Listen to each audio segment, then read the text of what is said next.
নখানা পায়রা সকাল 8টায় ছেড়েছিলাম। পায়রা প্রচুর ডিপি ছিল আর লং লং দৌড়চ্ছিল শান্তনুদা।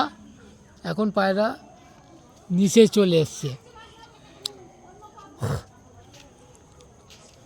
শান্তনুদা আমার বাড়ি হচ্ছে ঘটকপুকুর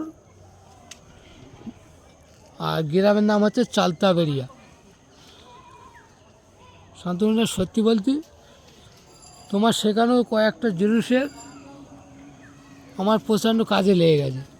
আর পায়রা ফ্লাইং করাতে পারছি। আমি আগে পায়রা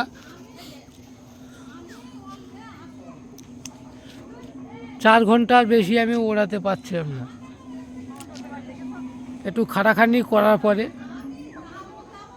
পায়রা আজকের ভালো আমার রেজাল্ট করছে। একমাত্র শান্তনুর জন্য ওই দাদা একমাত্র আমার প্রচণ্ড হেল্প করেছে। আমি যখনই ফোন করি তখনই উনি রিসিভ করে দাদা এই হয়েছে তা হয়েছে, উনি আমার হেল্প করেন।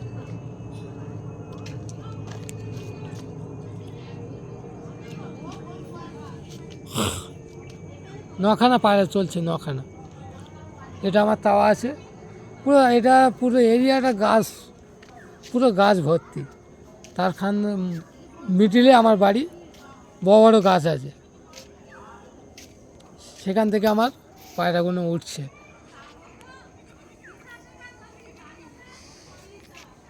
এটা আমার তাওয়া আছে। এটা আমার কোনো ওপরে লাইটের ব্যবস্থা নেই, যা আছে জালঘরের ভেতরে ওদেরকে সেটিং করেছিলাম। গরমের সময় এই পায়রা আমি 4 ঘন্টা, 4.5 ঘন্টা, 5 ঘন্টা পর্যন্ত ট্রেন নিয়ে গিয়েছিলাম। আর শীতে একটা ভালো একটা রেজাল্ট করছে।